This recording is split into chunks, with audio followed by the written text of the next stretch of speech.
Have you ever been told that being kind to yourself is weak, selfish, or indulgent? Or maybe you felt like showing yourself compassion is just wallowing in self-pity? These myths about self-compassion are everywhere, and they're holding us back from one of the most powerful tools for mental health and well-being. Let's unravel these misconceptions together. Hi, I'm Dr. Stan Steindl, and welcome back to Compassion in a T-shirt. Today we're tackling a topic that I'm incredibly passionate about, self-compassion. Specifically, the myths about self-compassion that so many of us believe and how they might be holding us back. If you've ever thought self-compassion was just self-pity, or that it makes you weak, you're not alone. But you're also not correct. By the end of this video, I hope you'll feel empowered to embrace self-compassion as a strength, not a weakness. Let's dive in. The first myth is a big one. Self-compassion is just wallowing in self-pity. It's easy to see how people might confuse the two, but they're fundamentally different. I recall working with veterans, especially those coping with the emotional aftermath of combat-related trauma. Their initial response to the idea of self-compassion was often, "Nah, that sounds too much like self-pity." At first, I thought maybe self-compassion isn't for them. But with some discussion and exploration of what self-compassion truly means, many of them embraced it wholeheartedly and to good effect. Self-pity is about amplifying our suffering, a focus on why me, and feeling overwhelmed by our struggles. In contrast, self-compassion is about being sensitive to our own suffering while also taking wise, helpful action. It's not about wallowing. It's about saying, this is hard, but I can handle it. Research by Paul Gilbert and his colleagues in 2011 shows that fears of self-compassion often stem from unresolved grief and feelings of unworthiness. People who struggle with self-compassion might think, I don't deserve kindness, or feel discomfort with compassion because it's unfamiliar. These fears can be deeply rooted, particularly in those with histories of low care and affection, insecure attachment, or trauma and tragedy. When we mistake self-compassion for self-pity, we risk avoiding it altogether, staying stuck in cycles of fear and dread, sadness and despair, self-criticism and shame, and more suffering. But when we practice self-compassion, we reduce worry and rumination and build emotional strength and courage. For example, instead of spiraling into despair during a tough time, self-compassion allows us to pause, acknowledge our pain, and move forward with care, calmness, and a fresh perspective. The second myth is that self-compassion is selfish. This misconception often stems from the belief that focusing on ourselves means neglecting others. But in reality, the opposite is true. Kristen Neff, co-founder of Mindful Self-Compassion, explains that self-compassion isn't about saying poor me, but recognizing that life is hard for all of us. A key component of her definition is common humanity, the understanding that suffering is a shared human experience. When we practice self-compassion, we replenish our emotional resources, making it easier to show up for others. Think of it like putting on your oxygen mask first. Research has shown that self-compassion enhances psychological flexibility, such that looking after ourselves enables us to maintain healthier relationships and provide more consistent support to others. Paul Gilbert's research found that people with high self-criticism often experience difficulty in being self-compassionate because they've internalized the idea that focusing on their own well-being is indulgent or selfish. This belief can be particularly strong for those who've experienced caregiving roles early in their lives or who come from backgrounds where their needs were deprioritized. A great way to visualize this is through a diagram comparing self-compassion and other focused compassion. Far from being selfish, self-compassion enhances our capacity to care for others. By soothing our own distress and activating the soothing affiliative system, we're better able to connect with and support the people we care about. Myth number 3. Self-compassion makes you weak. Many people think that being kind to ourselves means becoming soft or avoiding tough situations. But self-compassion is anything but weakness. It's about cultivating the courage to face life's challenges and take actions that promote well-being, even when they're difficult. Gilbert and Proctor, when they evaluated compassionate mind training for the first time, found that people often experience initial doubt, grief, or resistance when they begin practicing self-compassion. These responses can be particularly strong for those with histories of trauma, neglect, or low affection backgrounds. But this resistance doesn't mean self-compassion is weak. It means it's difficult and transformative. Self-compassion often requires immense wisdom and strength. Sometimes it's about gentleness and tenderness, such as taking care of ourselves during loss and grief. But just as often, it's about making courageous choices that guide us towards long-term health. For example, self-compassion might mean having a difficult conversation or setting boundaries, making time for exercise or getting good sleep, or starting therapy, even when those options are hard.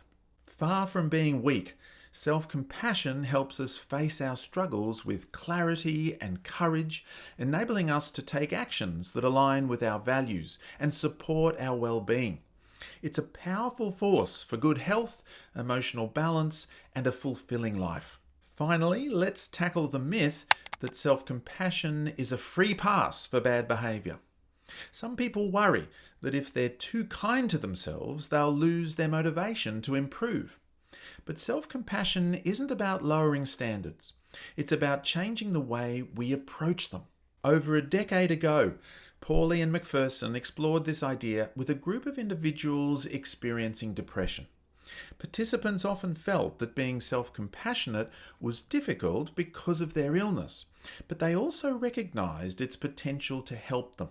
Interestingly, many reported experiencing the opposite of self-compassion when they were depressed, turning instead to harsh self-criticism.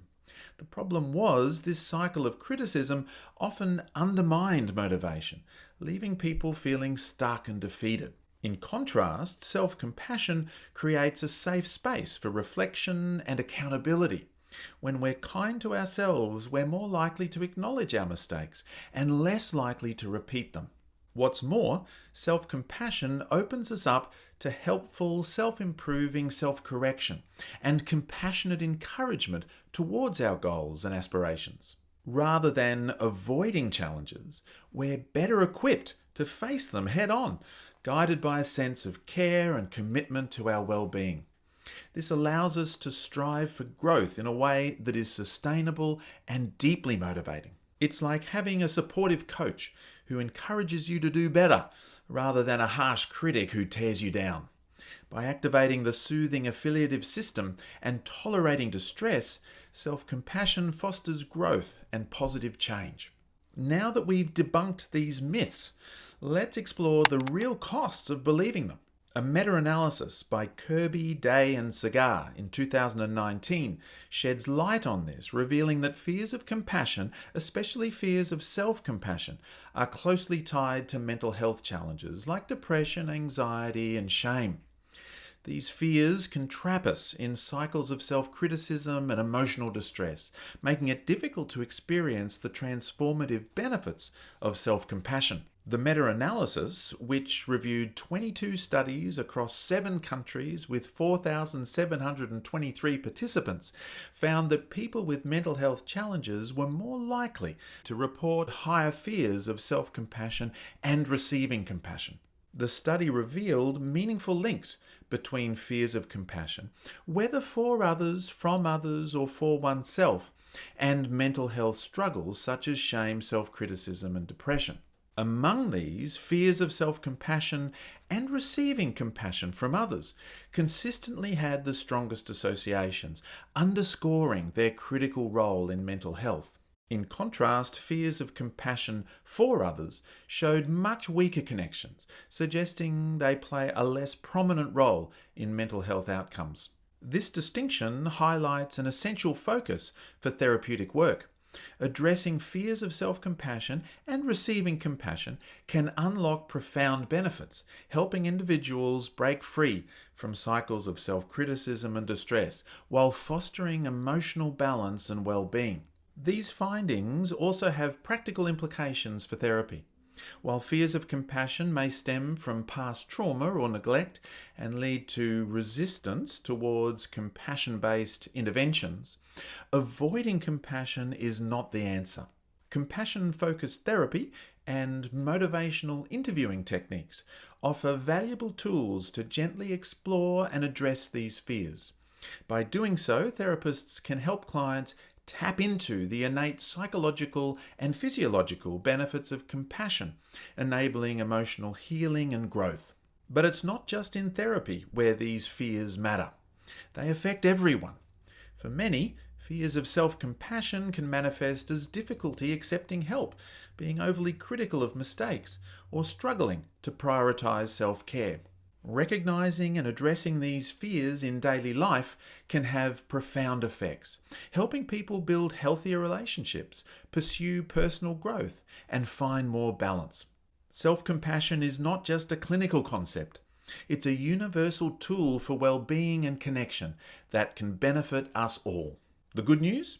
These fears can be overcome. With the right support and practice, self-compassion can become a powerful ally.